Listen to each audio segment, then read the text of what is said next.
menyembah, ku terus dan berseru.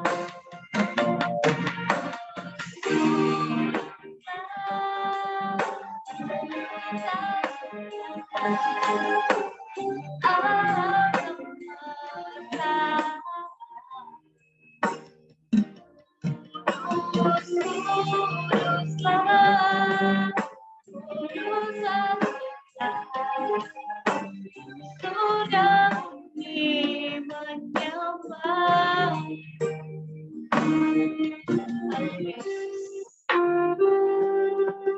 dipuji dan dimuliakan sebab Engkau kudus.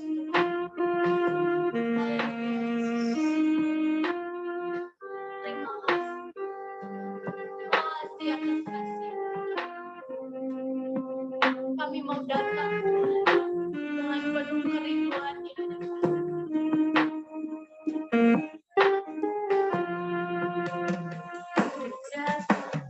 Datang dalam hadirat, perhiasan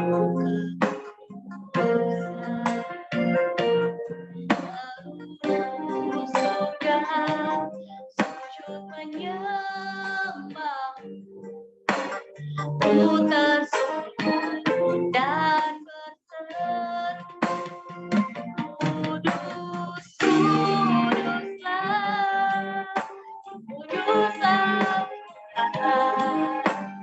Allah semesta. Kudus, kuduslah, kuduslah sudah menyembah, kuduslah, kuduslah Allah semesta. Kudus, kuduslah, sudah menyembah, sudah menyembah.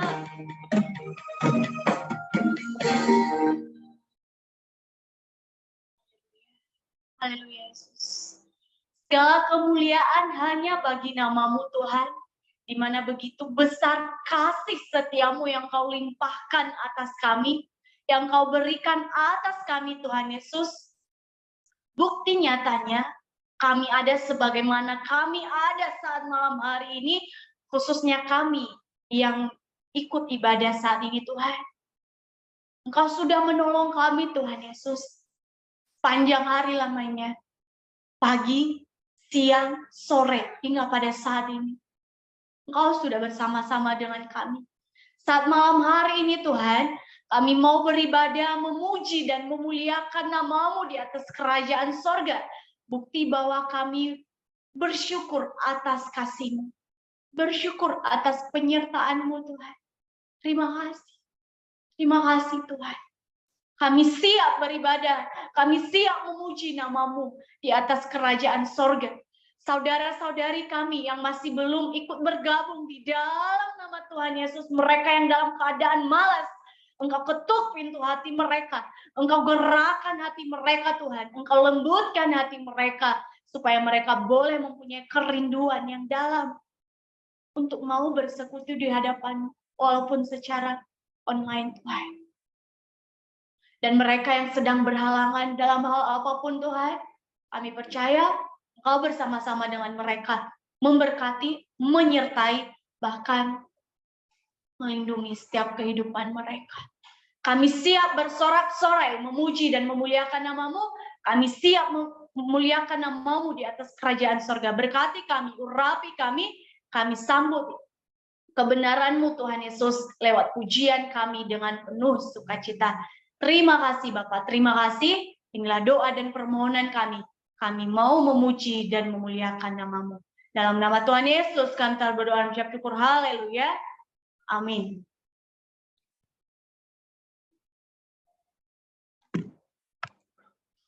Ya, shalom. Shalom. Shalom, Oke. shalom. Ini kita mau bersukacita, memuji dan memuliakan nama Tuhan. Kita akan naikkan satu lagu pujian dari Kidung Jemaat, Yesus Memanggil.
Haleluya, berikan kemuliaan untuk Tuhan.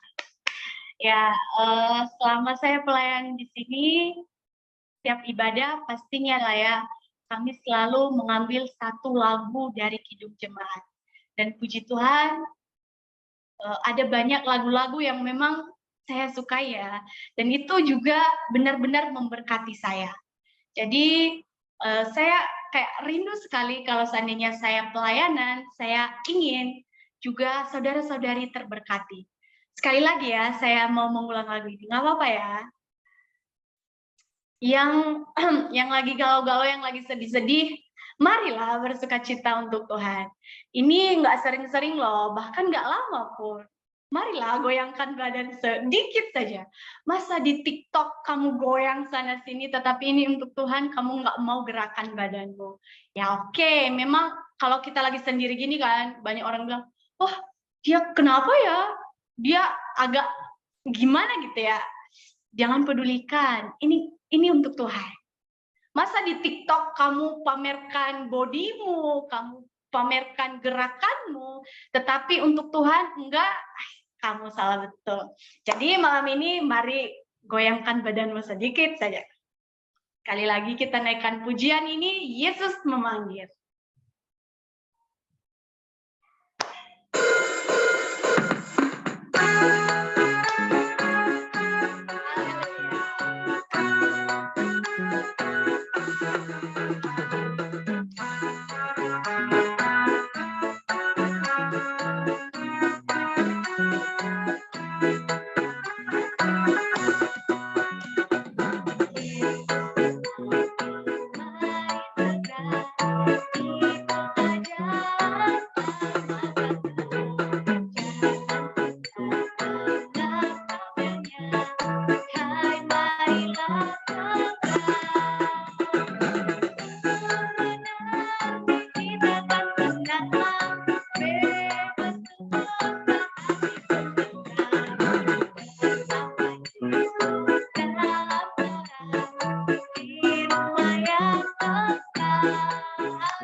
Satu lagi ya, kita mau bersukacita di hadapan Tuhan. Hidup kita adalah milik Tuhan. Dan kita sudah memilih Tuhan, maka apa yang terjadi dalam hidup kita, apapun yang Tuhan izinkan terjadi, itu suka-sukanya Tuhan. Mungkin ada banyak orang yang tidak suka dengan lagu ini, tetapi menurut saya ini tergantung kita ya, memaknai sebuah lagu. Oke, fine, kamu nggak suka. Tapi jangan biarkan rasa tidak sukamu menjadi batu sandungan bagi orang lain. Kalau memang nggak suka, ya nggak apa-apa kan, nggak usah nyanyi. Tapi kalau mau memuji Tuhan, walau seperti apa lagunya, yang penting hatimu untuk Tuhan, maka berikanlah yang terbaik untuk Tuhan. Suka-sukamu.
Ada sukacita?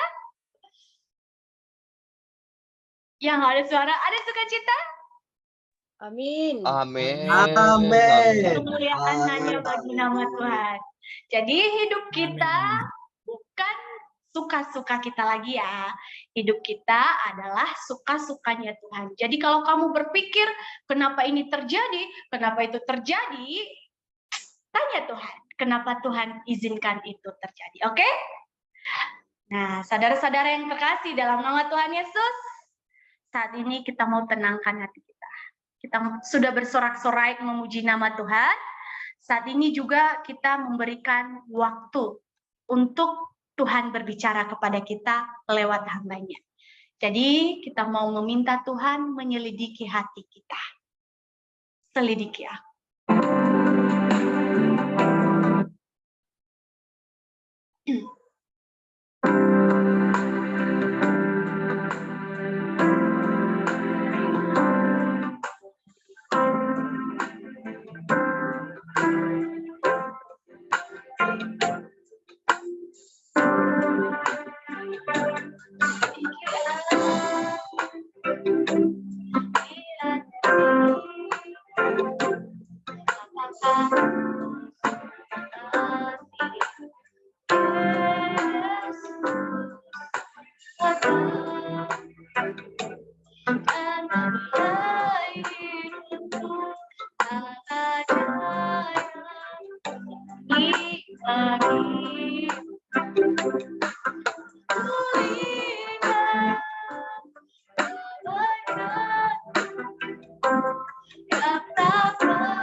Selidikilah setiap hati kalian.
Ya, Shalom, saya nggak dengar apa. Shalom.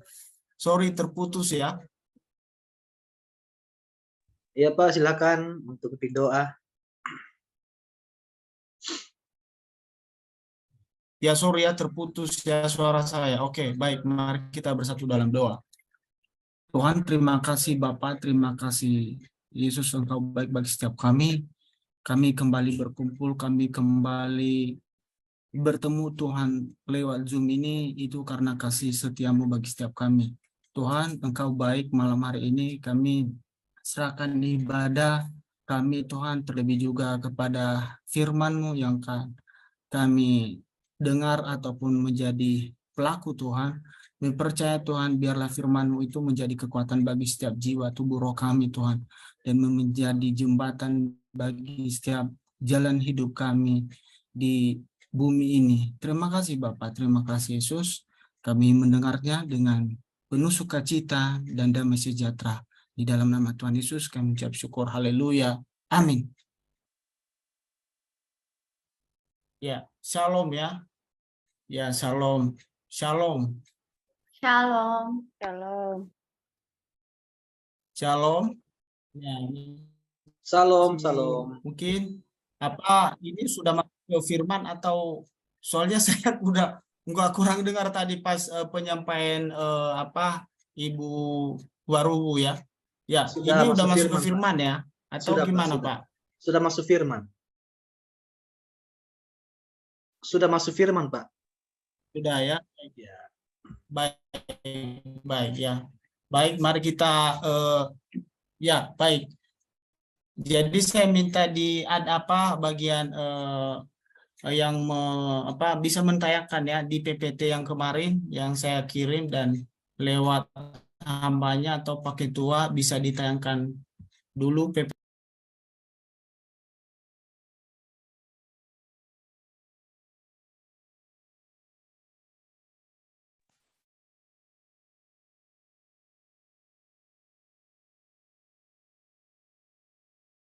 Terima kasih pakai tua ya. Salam semua teman-teman yang terkasih, salam damai sejahtera bagi kita semua.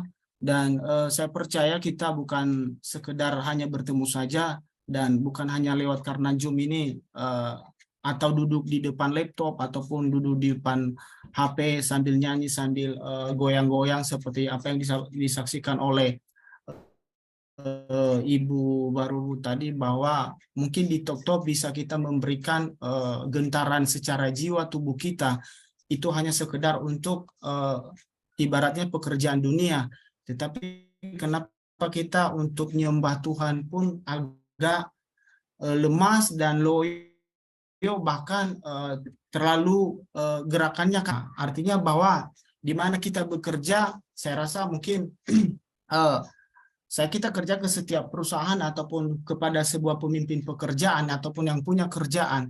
Mungkin kalau kita loyo-loyo ataupun kaku dan banyak hal yang kita sampaikan, interaksi yang tidak sesuai di depannya, apakah yang punya kerja tersebut menyenangkan apa enggak? Tentu tidak menyenangkan, saudara. Kenapa? Dia adalah pemilik kerja dan dia adalah pengusahanya. Kita adalah seorang karyawan. Dan apa yang terjadi, saudara, upah yang kita perlukan ataupun upah yang kita kejar pada detik itu, pada saat itu, saya rasa tidak akan kita terima, saudara. Kenapa? Dia tidak mau suka kalau istilahnya kita bekerja dengan hanya sekedar main-main saja ataupun dengan berat hati ataupun secara kayak terpaksa. Saya rasa dia nggak mau. Dan begitu juga kepada Tuhan ketika kita sedang ingin mau menikmati bagaimanakah kita menikmati berkat itu. Ada Tuhan di akhir-akhir ini mulai dari tahun 2022 dan sampai 2023 ini semenjak saya mengenali di tahun 2022 ada banyak anak Tuhan yang ya udah kita tinggal doa aja kok dan kita tinggal muji Tuhan dan kita datang ke gereja. Dan itu bukannya itu saja, sebenarnya itu nggak salah, ya tidak salah karena adalah prioritas bagi orang percaya untuk menyembah Tuhan adalah salah satu untuk memuji Tuhan, bernyanyi, bahkan berdoa dan baca firman. Nah, dan salah satu yang tidak di situ ya yang tidak cloud ataupun tidak full cara bagaimana kita untuk meraih berkat itu, yaitu adalah salah satu yaitu bagaimana kita mengambil hati Tuhan. Ya seperti yang saya katakan tadi, bagaimana kita kerja sama orang. Ya, kalau kita memberikan kesungguhan, saya percaya iman kekokohan itu akan lahir dan akan kuat. Dan sebuah integritas dalam kepribadian kita, Tuhan tahu. Ya, Tuhan tahu. Kenapa tidak perlu lagi kita mempromosi bahwa saya Tuhan, saya punya iman yang kokoh. Saya punya iman yang punya atau integritas, saya orangnya jujur ataukah saya adalah orang yang komitmen. Tidak begitu saja, tapi artinya bahwa bagaimanakah kita memberikan sepenuhnya untuk Tuhan. Ya, karena kita butuh berkat, ya, bukan hanya berkat uang sebenarnya. Ada banyak anak-anak Tuhan yang sering ingin membutuhkan berkat, tapi mencari berkat itu lewat apa? Ya, bukan hanya ibarat mangga kita ambil apa ya, kalau ada dulu waktu di kampung itu sedikit saya memberikan saksian, kita ambil kayu ataupun bambu, kita congkel udah jatuh, kita tinggal ambil. Berkat itu bukan seperti itu. Tetapi berkat itu bagaimana kita memuaskan hati Tuhan. Seperti apa yang kita berikan tadi, begitu kita bekerja sama orang, kita akan memberikan yang terbaik. Artinya kita memberikan untuk memuaskan hati orang itu tersebut. Atau memberikan hati direktur itu, wah kok senang banget. Jadi mungkin saja kita tidak akan gaji kita turun, bahkan naik. Begitu juga berkat sama Tuhan. Berkat dari jasmani, berkat secara keuangan, berkat jodoh, dan berkat segalanya itu kita memberikan yang benar-benar Tuhan itu puas. Jadi di situ kita mengambil satu sisi, artinya kita komitmen. Kita benar-benar, saya aku mengikuti Engkau Tuhan. Saya tidak mau kiri dan kanan. Dan disinilah kita bahas buat malam hari ini. Apa yang dikatakan di sini, mungkin ada di sini yang sudah tertulis Miracle of Changers. Artinya mungkin saudara sudah tahu. Saya minta saudara yang bisa menerjemahkan Miracle of Changer. Apakah pakai tua, apakah Ibu Nidar Warubu tadi, atau siapa yang bisa menjawab? Persilakan, saya akan mendengarkan jawaban Miracle of Changers. Itu apa artinya? Saya tanyakan dulu. Gimana, Pak? Itu dijawab Miracle of Changer yang ada di layar pertama untuk dijawab.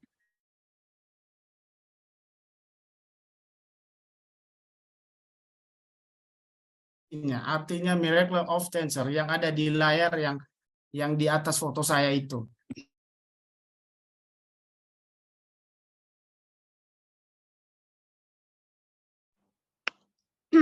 Maaf ya Pak, tadi saya nggak kedengaran. Boleh diulang gimana?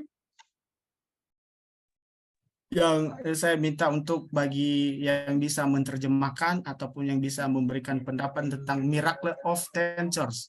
Ini tujuannya apa dan maksudnya apa, dan terlebih artinya saya minta untuk menerjemahkan. Bagaimana?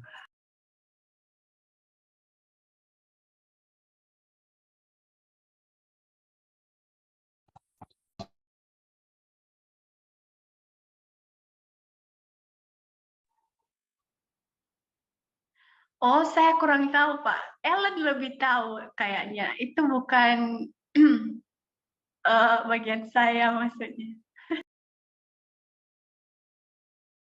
Ya boleh, ya nggak apa-apa. Pokoknya di sini apa di sini ada yang dijawab Pak Jaluku Jaya, bahkan di sini menyatakan Miracle of Changer bicara tentang mujizat untuk remaja. Kita ini bukan hanya sekedar pemuda, tapi kita juga remaja. Karena di batas usia remaja adalah dari level yang 19 sampai 20 tahun. Judul skripsi saya pertama saya ambil S1 itu tentang remaja. Jadi saya cek tentang usia remaja itu seperti apa sih, sampai di mana gitu kan. Batas 15 apakah di atas 20 tahun. Jadi ternyata remaja itu lebih muda daripada pemuda. Kalau pemuda di atas di 20-25 ke atas. Jadi kita ini ada yang muda dan ada yang juga agak ke atas usia dari remaja. Saya percaya bahwa mujizat untuk kita hari ini atau berkat yang akan kita terima artinya bahwa bukan hanya sekedar membacanya aja. Jadi adalah satu hal yang mengimani bagaimanakah saya adalah seorang remaja dan saya adalah salah seorang pemuda. Nah, baik, mungkin kita tahu bahwa apa yang saya jelaskan tadi, bahwa di tema kita kokoh dan integritas. Tujuannya kekokohan ini apa, Pak? Mungkin ada banyak kemarin yang bertanya juga, pernah saya pakai di gereja ini, saya menyampaikan tema ini. Ini kokohnya apa sih? Apakah semen? Kita ini bukan semen. Karena ada di label semen itu 3 roda, kokoh. Ya, kokoh. Jadi jangan-jangan temanya dikasih label semen ini, Pak. Ya kan? Nah, jadi ada juga integritasnya. Ya, di mana ini gitu kan? Nah, mungkin nanti saya jelaskan. Ini adalah berbicara tentang iman, ya, berbicara tentang iman dan ketekunan, ya, iman dan ketekunan kita seperti anak Tuhan. Bagaimanakah kita itu nggak terombang-ambing dan nggak tersesat? Kenapa ada banyak zaman sekarang ini artinya banyak anak muda itu bukan lagi seperti di usia saya ataupun di angkatan lahir saya, ya. Tidak seperti itu lagi. Kenapa? Karena masalah zaman, ya, masalah zaman, ya, sehingga pola pikir, pola set, dan bisa juga imannya runtuh di tengah-tengah itu, ya, bisa berubah, tidak ada lagi kekokohan, dan begitu juga ketekunannya, ya, integritasnya berubah. Kenapa? Ini masalah zaman. Bukan dalam arti zaman ini tidak, dalam arti ada baiknya, ada sisi baiknya. Tapi bagaimana kita mempraktekkan dalam pribadi kita, bagaimana kita melaksanakannya secara kepribadian kita. Nah, walaupun di luar sana orang kadang merasa bahwa kita, wah, kok gini-gini terus orangnya. Mungkin mereka tidak tahu dan mereka belum paham, mereka belum kenal. Jadi kita pribadi bagaimana gitu kan? Antara hubungan kita kepada Tuhan, bukan kepada manusia. Kita melakukan kekokohan itu bukan hanya sekedar manusia, dan kepada Tuhan, yang terlebih adalah kepada Tuhan. Nah, mari kita masuk ke next, ke firman-nya langsung. Saya minta untuk bagian ininya, untuk next. Ya, bisa kita buka Alkitab kita dan juga ada di layar ini, bahwa saya baca dan saudara bisa mendengarkannya, terdapat di Perjanjian Lama. Ini ada di Daniel 3, ya. Kita sampai ke 14 dulu. Dan nanti akan berikutnya 17 sampai ke 18. Saya bacakan, berkatalah Nebukadnezar kepada mereka, apakah benar, hai Sadrak, Meshach, dan Abednego, bahwa kamu tidak memuja dewaku dan tidak menyembah patung emas yang kudirikan itu? Ini salah satu faktor pertama bahwa anak muda pasti akan mengalami hal demikian, seperti Sadrak dan Abednego, atau Meshach dan Abednego. Pemuda ini adalah pemuda yang berbicara tentang kekomitmenan, ya, adalah mereka punya kekokohan iman, ya, artinya badai sekalipun, ditekan sekalipun, dan dihancurkan sekalipun, tetap mereka tidak pernah berubah, tidak pernah goyah, dan mereka udah di situ, mati sekalipun di situ, hidup sekalipun di situ, kaya sekalipun di situ, miskin juga tetap di situ, tidak akan bisa berubah. Tapi bahkan seorang raja, yaitu Raja Nebukadnezar, dia berkata kepada ketiga anak muda ini, berbicara kepada mereka bahwa kamu tidak lagi gitu kan, karena dia tahu kelemahan yang tiga orang ini, bahwa salah seorang raja pasti dia punya otoritas, ya, dia punya otoritas bahwa, wah, masa sih anak muda ini pasti goyah kok, percayalah, satu hari aja nggak ada uang pasti dia ngeluh, ya kan? 1 tahun aja, atau jangan 1 tahun, 1 bulan nggak kerja pasti ngeluh. Jadi dia tahu, dia punya otoritas bahwa ini anak muda pasti ngeluh kok, ya kan? Dia tahu bahwa ujung-ujungnya jatuhnya ke sini, larinya ke sini pasti. Tapi apa yang mereka lakukan? Tidak. Lanjut, lanjut next.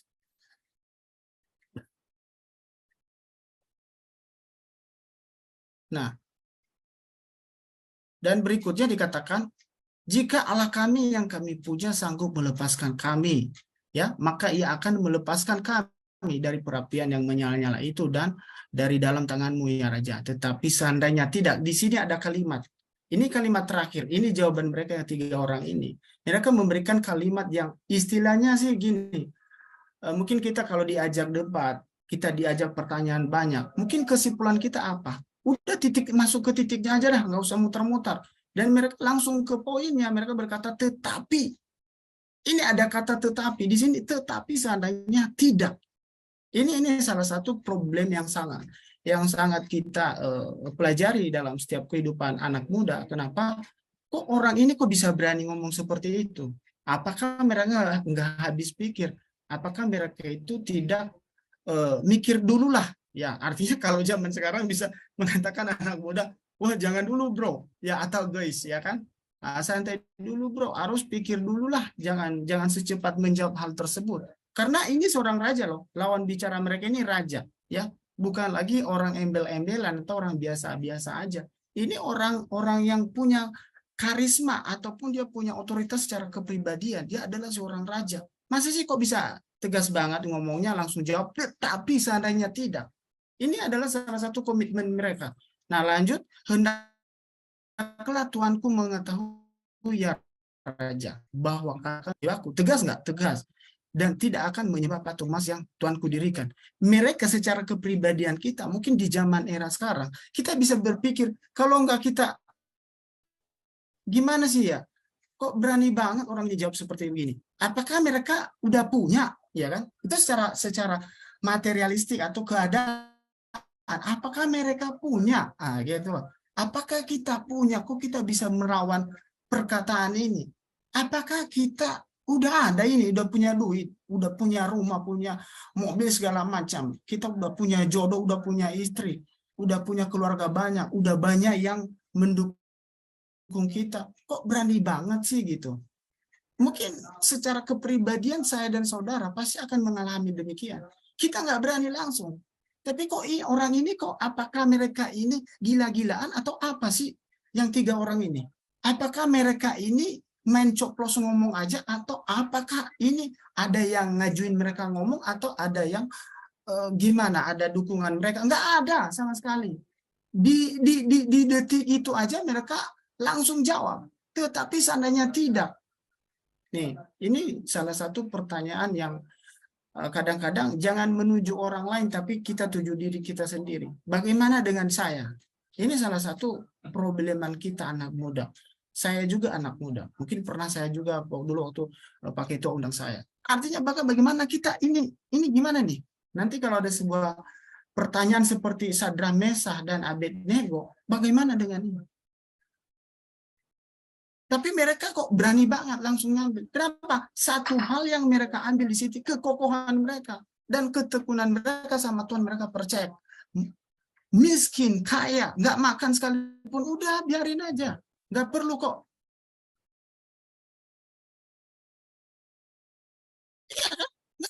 Ya udah, bukan mereka nggak tahu keadaan mereka udah pas-pasan kok.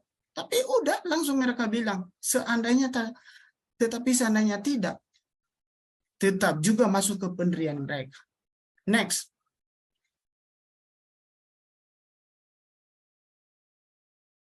Nah, di sini raja tadi Nebukadnezar marah nggak? Marah. Maka meluaplah kegeraman Nebukadnezar, air mukanya berubah. Dia itu berubah. Ada keringatan dia tuh udah pokoknya emosinya udah membara banget, udah menyala terhadap Sadrak dan Abednego. Ini seorang raja loh, bukan main-main nih. Ini bukan kalau di desa bukan kepala desa lagi nih, ini raja, ya. Lalu diperintahkannya supaya perapian itu dibuat 7 kali lebih panas dari seperti biasanya. Jadi dia nyiksa lagi nih, orang tersebut dia menyiksa lagi nih ya, sampai dia nyuruh, kan dia tinggal memerintahkan aja. Dia seorang raja dong, bukan ya mungkin ada lagi atasannya atau di bawah raja, nggak ada. Dia adalah seorang raja, dia adalah pemegang otoritas dan dia bisa aja menyuruh-nyuruh, oh panasin, bagaimanapun dia ya apa aja, pokoknya suruhannya mereka akan lakukan. Nah di sini dikatakan bahwa lalu dia perintahkan supaya perapian itu dibuat 7 kali lipat. Ini 7 kali itu mungkin udah nggak bisa lagi, mungkin kira-kira 10 meter dari api itu kita udah kena lah gitu panasnya ya kan. Nah jadi mereka apa yang terjadi kita lihat nanti ke selanjutnya, next. Di sini dan dia mengatakan kepada beberapa orang yang sangat kuat dari tentaranya dititahkannya, artinya diperintahkannya untuk mengikat Sadrak, Mesah dan Abednego, Sadrak dan Mesah dan Abednego, dan mencampakkan mereka ke dalam perapian yang menyala-nyala itu. Ini penyiksaan udah istilahnya udah nggak pokoknya udah nggak manusiawi lah, cara manusia ya, nggak manusiawi lagi. Ini nggak ada lagi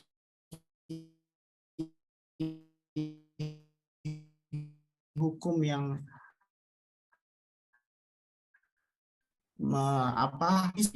udah dia udah ngambil dia adalah seorang raja kan, lalu diikatnya ketiga orang ini dengan jubah, celana, pokoknya semua apa yang mereka bawa pada saat diambil raja ini dan mereka langsung dicemplung.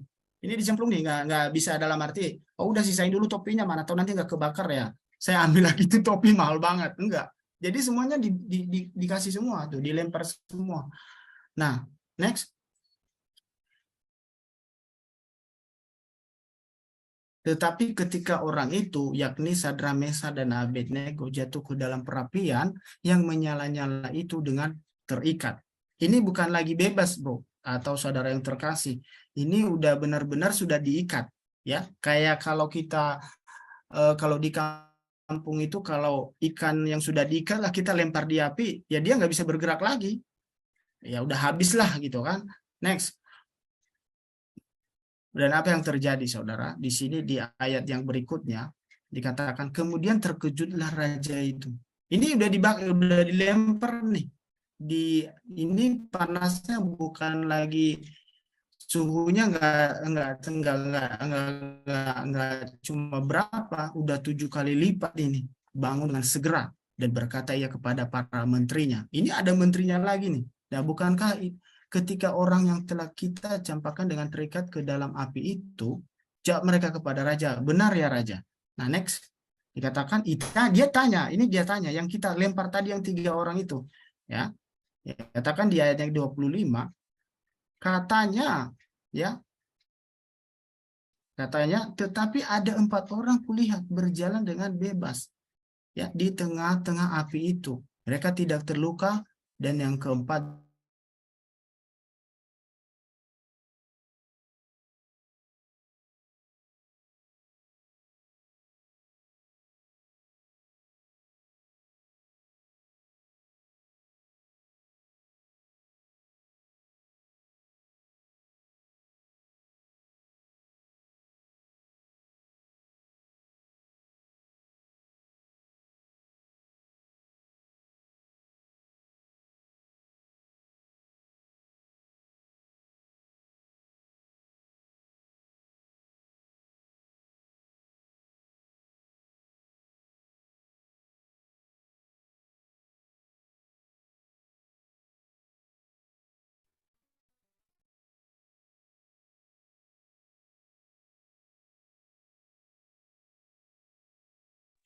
Salam, Pak. Salam, Pak. Jaringannya. ya, Ya, Pak. Silakan, Pak, lanjut.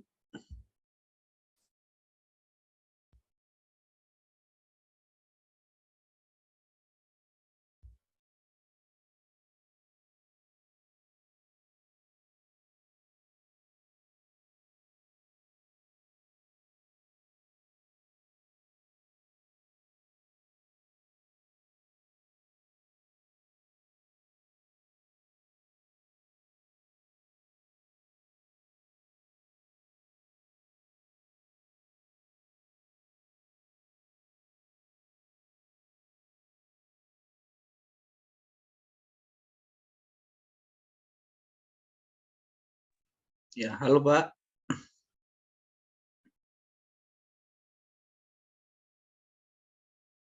Jaringannya ini nggak bagus.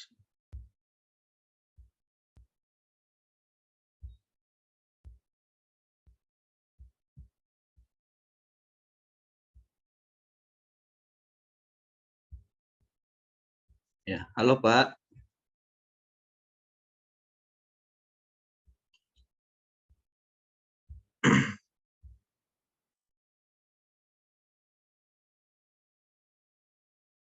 putus soalnya signal saya, maaf, terputus ya, maaf ya. Iya, Pak. Oke, Pak. Silakan lanjut, Pak. Iya, shalom. Iya,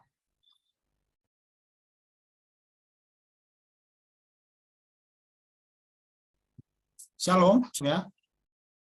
Salam, Shalom, salam, Pak, Pak. shalom. Salam. Ya. Nah, mari saya kembali bacakan di ayat 25 tadi.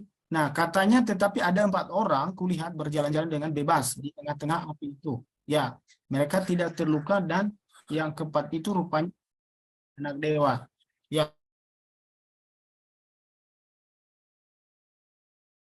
ya, shalom. Ya, sorry ya, terputus masalah signal ini.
Jaringannya kurang bagus Pak Ketua. Iya, sabar dulu ya biar dia coba lagi.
Bisa segera banidar sabar menolong.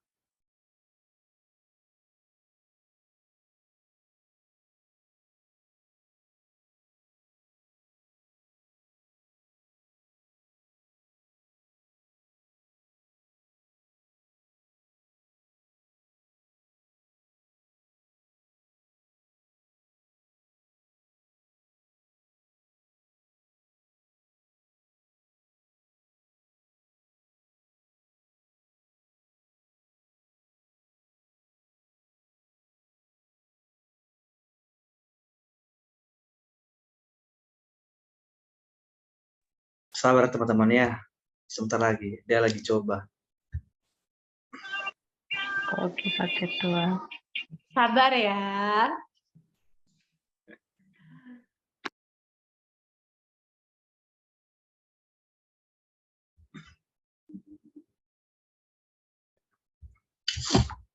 Masuk lagi.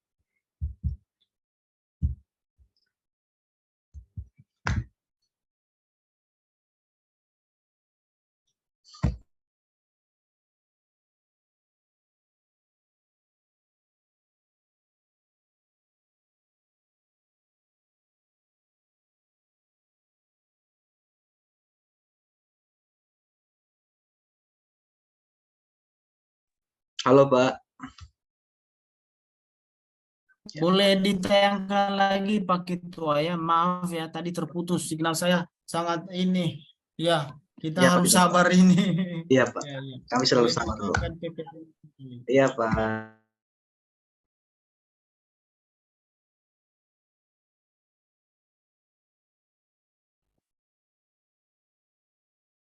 Ya. Dan di sini dikatakan di ayat yang ke-25 tadi bahwa katanya ya, tetapi ada 4 orang kulihat berjalan-jalan dengan bebas di tengah-tengah api itu. Nah, mereka tidak terluka. Dan yang keempat itu rupanya seperti anak dewa. Nah, ini pertanyaan Raja tadi bahwa tadi dilemparnya 3 orang. Tapi kok bisa bertambah 1? Ini dari mana yang satu? Berarti di sini nih, kok bisa ada satu ini? Ini dari mana yang satu ini? Ya kan, ini pertanyaan Raja. Ini dari mana? Kok bisa tambah satu orang lagi sampai menjadi 4 orang? Nah, di sini artinya bahwa bagaimana apa yang mereka hingga bukan dengan gampang aja ketika dilempar itu, Tuhan tidak campur tangan. Tuhan tidak ikut dalam keadaan seperti itu. Artinya bahwa bukan dalam arti kita dilemparkan ke api, tidak. Tapi sebuah api itu adalah api yang kadang-kadang membuat kita putus asa. Terkadang api itu yang kadang kita membuat terluka sesuatu hal. Mungkin api itu adalah api yang kadang dalam hidup kita itu ada pokoknya kehancuran, banyak yang belum pernah, masih belum move on, masih ada api itu yang tersimpan, masih belum terselesaikan. Nah, dan di tengah-tengah api kehidupan itu, di situ ada Tuhan. Tuhan tidak akan membiarkan apa yang terjadi dalam kehidupan setiap kita. Udah kamu jalan sendiri aja, terlemparlah kau di situ. Tidak, ya Tuhan tetap ada. Kenapa? Adalah salah satu yang saya katakan tadi, bahwa bagaimana hubungan kita adalah relasi yang paling utuh kepada Tuhan, dan bagaimana poin-poin yang kita berikan untuk Tuhan. Ya kadang kita orang percaya, tapi orang percayanya ya udah ya namanya Kristen aja udah. Tapi dalam arti bahwa kita menjadi seorang orang percaya, kita artinya memperlihatkan, bukan berarti kita harus pamer banget saya orang percaya kok, orang Kristen kok, atau orang enggak harus, tapi minimal kita itu orang, setidaknya mereka tahu, mengenal kita. Setidaknya di antara 10 orang, oh kamu orang ini ya, mereka tahu kita. Kenapa? Di situ ada sesuatu hal, tanda-tanda kepada orang tersebut, oh kok kayaknya orang ini udah berbeda banget nih. Kenapa kita itu tadi kepada Tuhan itu relasi kita ya bukan relasi seperti orang kita berkenalan sama orang, ya mungkin ya berkenalan sekali ya 10 tahun baru ketemu. Ya nggak gitu juga. Ya kan? Jadi bagaimana kita membangun hubungan kita terhadap Tuhan? Kenapa? Ini sesuatu hal yang dalam hidup kita ini bukan hanya mereka yang mengalami, tetapi kita saat ini mungkin banyak kita alami dalam kehidupan, dalam pekerjaan, mungkin dalam kesehatan, mungkin dalam keluarga, mungkin banyak hal. Ya namanya kan manusia masih ada di bumi ini, dia masih makan nasi dan makan ikan, makan sayur, ya, punya darah dan daging. Tapi bagaimana kita melepaskan sesuatu yang terikat, ya kan? Keterikatan ini tadi diikat loh. Ini bukan dilempangkan aja, dilempar, jadi ini diikat. Artinya sesuatu yang diikat dalam kehidupan kita, artinya bahwa kita saya udah diikat kok, ya udah saya pasrah aja, tidak, ya kan? Tidak, Tuhan tidak membiarkan kita hal demikian. Maka dari hal itu kita benar-benar kokoh, ada kekokohan secara pribadi kita, bagaimana kita bertekun dalam hubungan kita terhadap Tuhan. Seperti yang saya katakan tadi, mungkin kalau kita bekerja kepada orang, mungkin kita berhubungan sama orang, bagaimana kita membangun hubungan itu, begitu juga kepada Tuhan. Ada banyak yang saya katakan, saya mengulang kembali sebelum saya mengakhiri ini firman, bahwa ada banyak anak Tuhan. Ya kita nggak lari dari konteksnya. Seperti yang dialami oleh Sadrak, Abednego dan Sadrak, Mesah dan Abednego ini, yang ketiga ini, pemuda ini, mungkin di anak zaman sekarang nggak bakalan berani, bro. Serius, dia mikir 10 kali kalau dia ngomong kayak gitu. Dia mikir 10 kali. Nanti besok saya mau makan apa sih? Ini raja loh, gak gampang dibantah perintahnya. Tapi ini salah satu keyakinan yang yang benar-benar dia itu punya kekokohan kepribadian mereka. Tidak ada yang nyuruh kamu ngomong seperti ini. Tidak ada orang yang mendukung mereka, kamu jawab seperti ini sama raja. Tidak. Iman mereka sendiri. Keberanian pribadi mereka sendiri. Ini salah satu yang kita periksa bagaimana dengan ini. Bagaimana dengan firman ini? Enggak seutuhnya kita ambil semua seperti Abednego, yang ketiga apa ini pemuda ini semuanya kita harus seperti itu, tidak juga, tapi minimal bagaimanakah mereka melaksanakan hal demikian. Di sini di ayat firman ini semua ada perkelakuan raja terhadap mereka, ini sudah ada kok buktinya. Ini sampai raja ini berkata, kamu tidak lagi nyembah patung saya, kamu udah habis pikir ini, benar-benar kamu komitmen ini, apakah besok kamu orang kurang berkeadaan kamu, atau kamu punya gitu, kamu punya stok apa kayak gitu. Kalau misalnya sesuatu hal kamu punya stok makanan atau apa kayak, nggak ada. Udah nurut aja kok, mendingan nurut aja, kamu lebih jelas, lebih hidupmu tentram. Tapi mereka tidak, mereka tidak kok. Mungkin kalau bahasa niasnya sih, kalau saya nggak, mungkin walaupun agak terlalu berkurang, dikatakan faoriri itu pun tetap mereka bertahan. Karena yang menantang kehidupan manusia atau yang menantang kehidupan anak remaja adalah yang pertama adalah kebutuhan. Dan yang kedua adalah bagaimanakah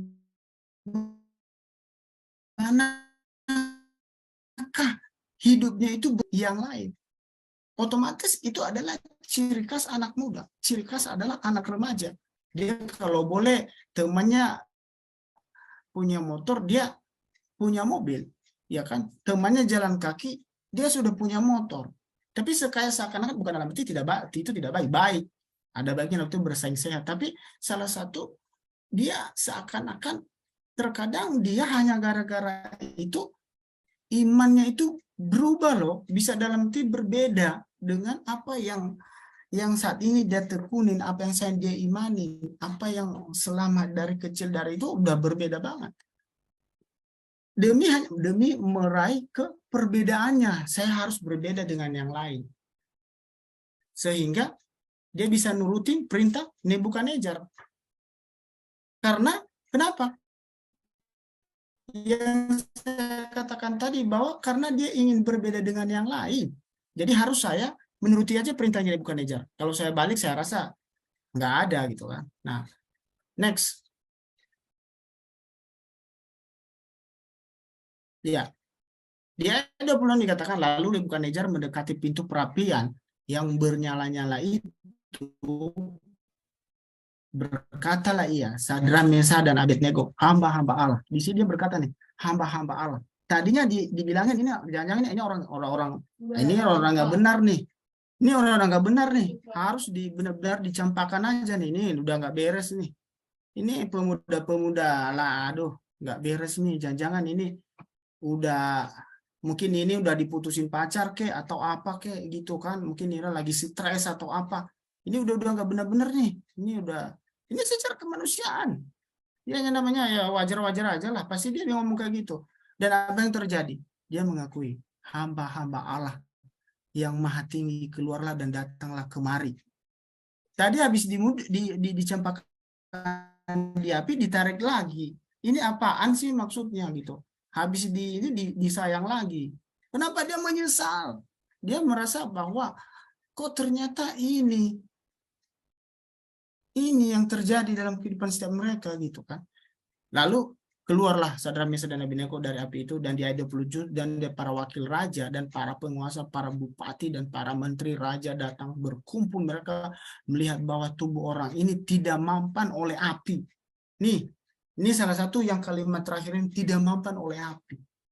Artinya kita kadang sudah pokoknya udah diremukin, udah semuanya udah habis-habisan lah.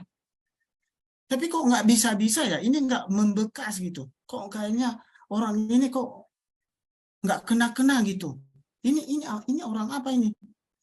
Apa ini superstar atau orang apa ini? Ini kok kayaknya semuanya diremu, kayak ditendang, kayak dihajar, apa yang habis-habisan. Kok gini-gini loh? Ini salah satu yang membuat kadang kita gimana ini pribadi nih, ya kan? Dan di sini dikatakan lagi yang selanjutnya, ayat yang selanjutnya dikatakan itu bahwa rambut di kepala mereka tidak hangus, jubah mereka tidak berubah apa-apa, bahkan bau kebakaran pun tidak ada pada mereka. Karena otomatis tempat pembuangan tadi mereka di mana? Di mana? Di lautan api. Bahkan 7 kali lipat. Otomatis kita lempar di satu api yang kecil-kecil aja. Kalau dulu di kampung saya itu ya sampah-sampah daunan lah ya. Habis nyapu di samping rumah kita bakar itu daun-daunan.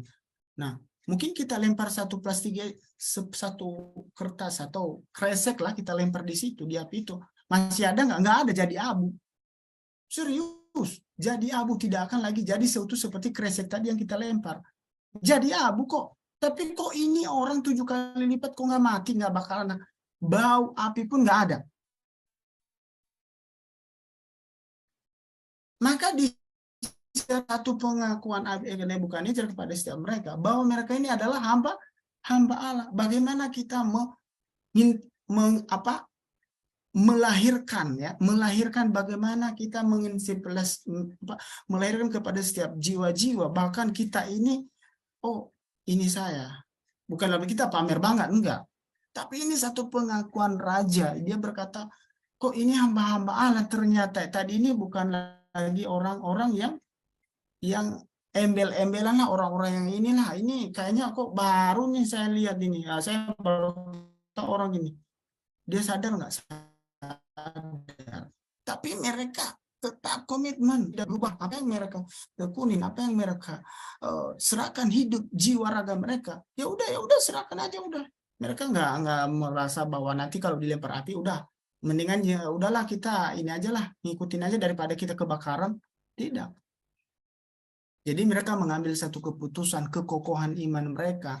Mereka punya integritas, mereka punya kejujuran kepada Tuhannya. Mereka punya Allah. Bila Allah sanggup melepaskan saya, tetap juga itu adalah Allah saya. Bila Tuhan mengangkat saya, tetap dia adalah Tuhan saya. Bila Tuhan memberkati saya, tetap itu adalah Tuhan saya. Bila Tuhan tidak, ya udah tetap juga Tuhan saya.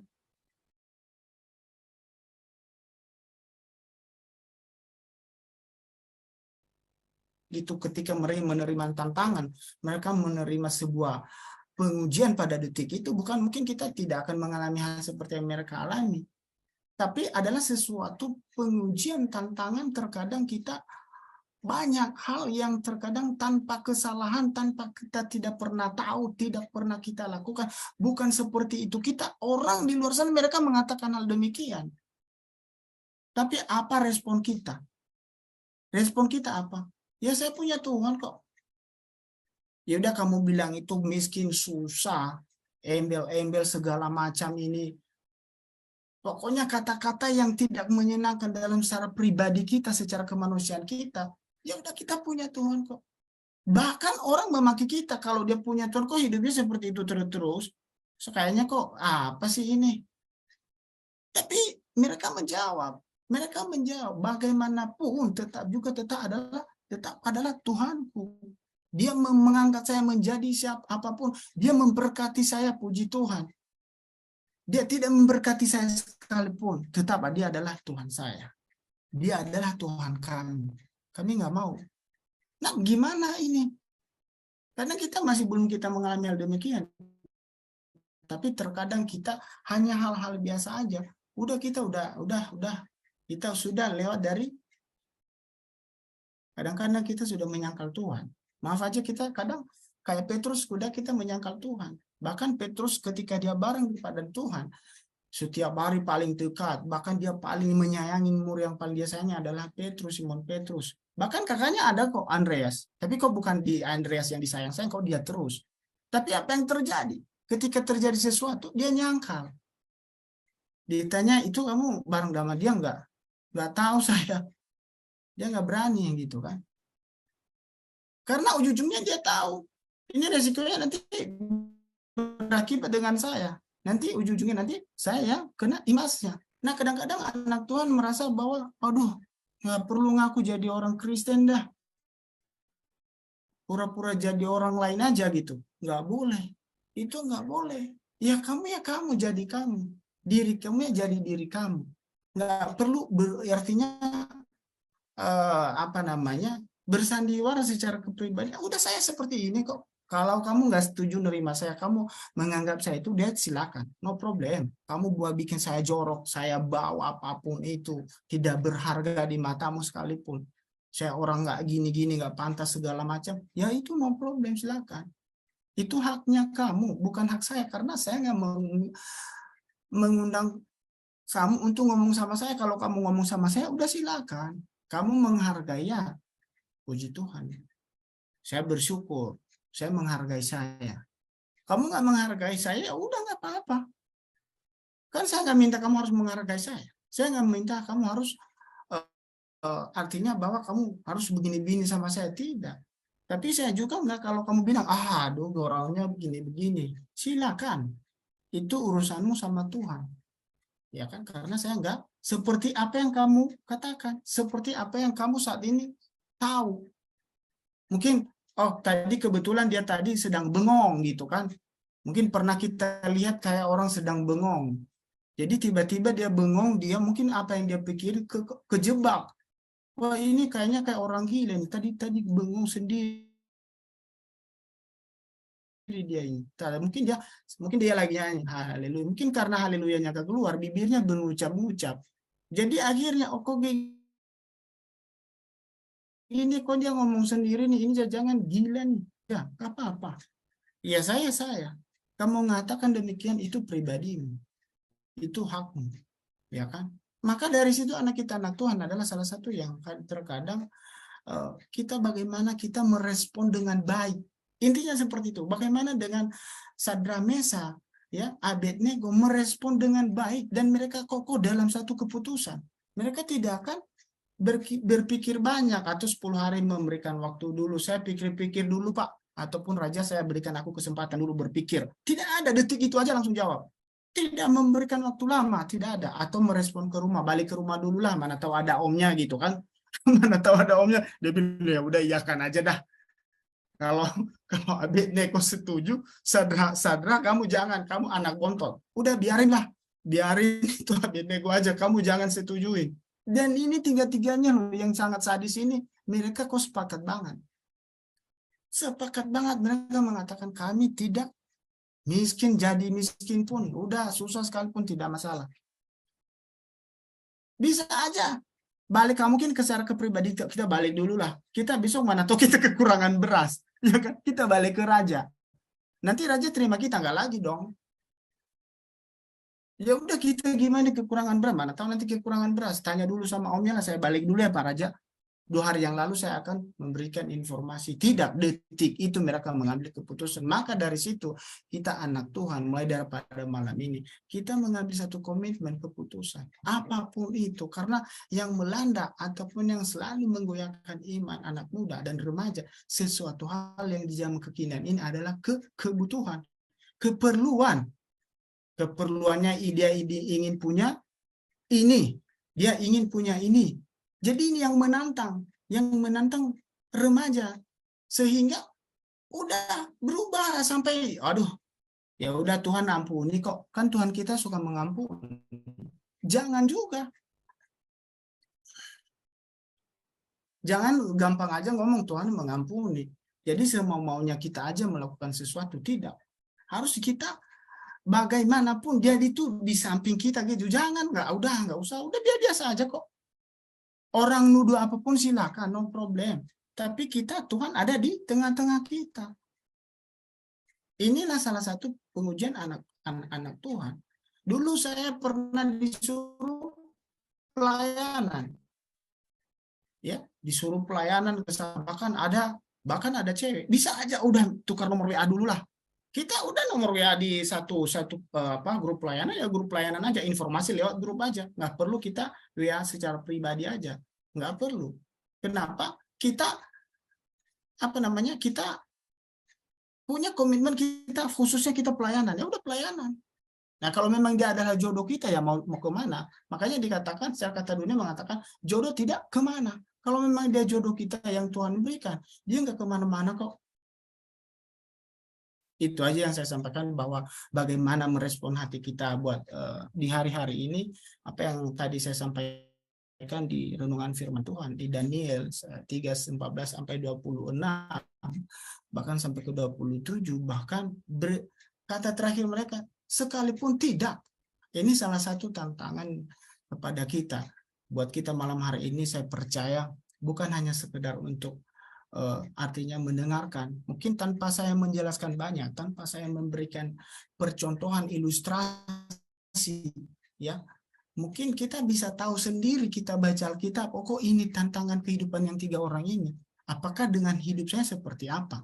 Ini kita jangan menuju orang lain dulu, kita tuju diri kita sendiri. Ya, maka kita itu adalah orang anak-anak muda yang dewasa rohani. Kalau bayi rohani, saya percaya ketika dilonggarkan, dia langsung nangis. Oke, silakan, fine. Tapi ketika dewasa rohani, mereka punya kekokohan iman dan mereka punya integritas secara pribadi, kejujuran, dan mereka tekad dan tekun. Tidak akan mereka tergeser dari sesuatu keputusan.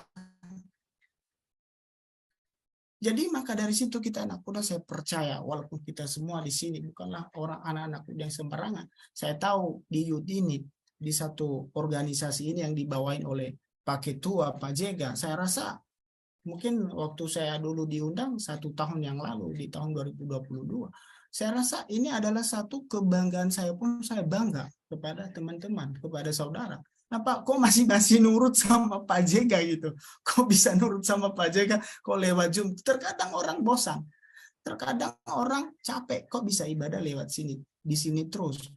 Kadang-kadang anak muda zaman sekarang, karena sudah nggak ada lagi corona, ya butuhnya face to face, butuhnya bertemu dengan mata, atau bertemu dengan empat mata kata raja. Jadi artinya bahwa bagaimana kita bisa bertahan sampai di sini, kok bisa lagi ada youth ini ya, NYG ini, kok masih ada lagi ya, kok saya lihat kok masih ada lagi. Ternyata ini adalah salah satu yang membuat iman kekokohan anak muda di sini. Ini saya bangga. Kenapa? Ini jangan pernah berubah, ya. Nanti hasilnya, buahnya Tuhan akan memberikan yang terbaik. Percayalah, ya. Tuhan pakai Pak Ketua di sini, Pak Moli Jega, artinya adalah sesuatu yang Tuhan percayakan untuk dia, untuk membina setiap kita anak-anak muda. Dan kita anak-anak muda kok bisa betah gitu. Ini lucunya di sini, kok bisa betah? Apakah digaji? Enggak. Dikasih honor juga enggak ada. Iya kan? Tapi kok bisa betah di sini ya? Setiap hari ibadah pakai lewat Zoom. Ini salah satu iman yang kokoh anak muda. Saya percaya mulai dari sekarang setiap firman yang saya sampaikan malam hari ini menjadi kekuatan bagi setiap kita. Jangan pernah hanya sekedar mayoritas ataupun hanya sekedar kita itu anak Tuhan, kita orang percaya. Jangan, tapi lakukan bagaimanakah kita bertahan dalam satu posisi. Karena yang menantang kehidupan anak muda maupun setiap kita adalah keadaan. Dari keadaan itulah yang membuat terkadang kita tergeser dari keputusan kita. Maka dari situlah kita percaya bahwa kenapa mereka bahwa bisa melakukan hal demikian. Kenapa kita tidak? Bagi kita di hati ini, di jiwa ini, di roh ini, kita benar-benar full di situ, ya. Karena sesuatu hal, hati ini harus benar-benar dibereskan dulu. Kenapa? Karena hati yang membuat orang sakit loh. Saya pernah sedikit, saya tambahkan sedikit di luar kesakit, saya sedikit menambahkan bahwa kita ke dokter, saya pernah sakit, saya pernah ke rumah sakit. Dan dokter nggak pernah tanya apa-apa sama saya nggak ditanya kaya, saya nggak pernah ditanya miskin, saya nggak ditanya kerjaan, saya nggak ditanya punya pacar, saya nggak ditanya istri, nggak pernah ditanya. Tapi yang ditanya apa? Pak, jangan banyak berpikir Pak. Hatinya ditenangkan biar cepat sembuh. Dan banyak minum air putih dan sedikit banyak istirahat. Nah ini salah satu tantangan medis. Mengatakan jangan banyak berpikir dan jangan juga, bukan kita nggak mau berpikir dong, kalau berpikir kosong pikiran kita, tapi jangan melebihi dari batasnya. Dan juga hati kita itu harus, kalau boleh hati kita udah biarin aja. Bagaimana orang yang suasana hatinya terlalu kadang lega, dia nggak banyak menyimpan sebuah amarah, dendam atau rasa sakit hati, cemburu, nggak ada. Apa yang terjadi, apa yang lahir dalam pribadinya? Badannya apa? Melar. Badannya melar. Dikatakan, oh sukses, padahal nggak ada uang. dia nggak ada duit, sukses padahal hanya fisiknya yang sukses. Kenapa? Dia nggak mikir banyak, dia nggak, di hati itu, ruang hati itu benar-benar dibereskan. Maka kenapa sesuatu hal yang kita kadang akibat kita, waduh, pengen saya mau, bukan dalam hati kita dendam atau apa, ini hati ini harus dibereskan. Karena kita seakan-akan mengambil racun, kita minum sendiri. Jadi akibatnya apa? Kita ya yang akibat misalnya kok Pak Ketua ini kok bisa sejauh ini ya, dia bisa membawa anak muda sampai sekarang masih bertahan. Waduh, saya sakit ya. Masih ada kejengkelan, bukan dalam satu, masih ada hati yang jengkel di situ. Tapi kalau boleh jangan. Kenapa? Kita kalau jengkel ke teman, ke seseorang, itu seakan-akan kita minum racun sendiri. Ambil racun kita minum, kita yang kena. Bukan dia yang kita, yang membuat kita jengkel tadi sama Pak Ketuanya, kita yang kena jadinya. Jadi, nah inilah salah satu yang harus benar-benar membereskan. Oh, no problem aja, fine-fine aja. Walaupun dibilang, oh ini, aduh, gimana, gak normal, pikiran udah gak beres lagi. Gitu. Silakan. Ya saya apa adanya aja. Hidup keadaan seperti itu, kita bersyukur. Ya, kita bersyukur apa yang Tuhan berikan, kita makan, ya puji Tuhan, kita minum, puji Tuhan. Tapi kesehatan itu yang saling kita harapkan kita jaga. Kenapa? Kesehatan itu mahal. Kalau kita masuk rumah sakit, mahal biayanya. Dan bahkan dokter mengatakan ruang hati jangan banyak berpikir. Bukan ditanya hartanya kita, tapi pikiran kita, hati kita ditenangkan supaya kita cepat sembuh, supaya kita sehat. Karena di hati dan pikiran itu kalau numpuk, terganggu, akibatnya kita jadi sakit. Jadi itu yang saya katakan, bahwa bagaimana kita merespon, ya, bagaimana kita merespon hari-hari ini dengan baik. Ya, karena tantangan bukan setiap anak remaja adalah keadaan dan sesuatu yang kita inginkan kadang nggak tercapai, kadang kita kok bisa saya ketinggalan. Jangan, mungkin waktunya Tuhan itu belum saatnya, mungkin waktunya Tuhan sudah, oh mungkin tahun ini kamu akan mendapatkan hal demikian. Itu yang penting, kita benar-benar berserah sama Tuhan. Tuhan peduli kok, ya, Tuhan peduli, dan Tuhan tidak pernah membiarkan orang yang benar-benar bergantung sama Dia. Seperti yang dikatakan di Mazmur, serahkanlah hidupmu kepada Tuhan, dan ya, serahkanlah hidupmu kepada Tuhan dan percayalah kepadanya, dan Ia akan bertindak. Berbicara bahwa berserah, kita serahkan. Kita sesuatu barang yang kita serahkan kepada seseorang, dia abaikan nggak diabaikan, bahkan dia simpan baik-baik. Dan sesuatu hal tanggung jawabnya, apalagi Tuhan tidak bertanggung jawab. Ini salah satu hal yang pesan buat saya, buat anak muda malam hari ini, percayalah, kita tetap kokoh, ya, kita tetap punya integritas secara pribadi maupun di gereja dimanapun kita berada, menjadi terang dan garam. Jangan pernah berubah, jangan hanya kepada saat pelayanan, di saat kita ke gereja, di saat disuruh kita pelayanan, tapi di mana-mana tetap bawa, ya, bawa bagaimana melahirkan ini saya, ya, ini saya, ini pribadi saya. Nah, ini dia yang saya katakan bahwa ayo kita, saya percaya anak di sini dari tahun ke tahun tidak pernah tidak pernah bosan, ya, tidak pernah jenuh dengan keadaan seperti ini, walaupun lewat Zoom. Tapi percaya kita akan dapat berkat yang luar biasa dari Tuhan. Itu aja saya sampaikan. Mari kita bersatu dalam doa. Ya, Tuhan, terima kasih Bapa, terima kasih Tuhan, kami kembali berserah kepadamu. Engkau memberikan kami kesempatan pada detik ini, kami bisa berbagi, sharing firman Tuhan, dan juga pendengarnya, pelakunya bisa menggambarkan di setiap kehidupan kami, Tuhan. Bisa kami tayangkan di mana kami berada, Tuhan. Bagaimanapun orang terkadang, Tuhan, tidak tahu bahwa keadaan seperti apa yang kita alami. Tapi kami percaya, Tuhan, setiap pergumulan kami, setiap komitmen kami, setiap kekokohan iman kami, tidak Engkau membiarkan kami, Tuhan. Terima kasih, Bapak. Terima kasih, Tuhan. Kami percaya setiap anak muda, urapi setiap apa yang kami saat ini jalani maupun pekerjaan, Engkau berkati, lancarkan, Tuhan.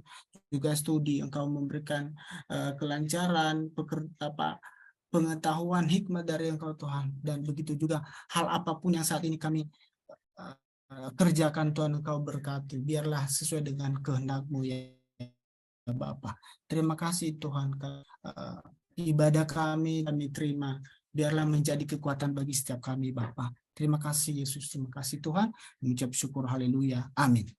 Shalom.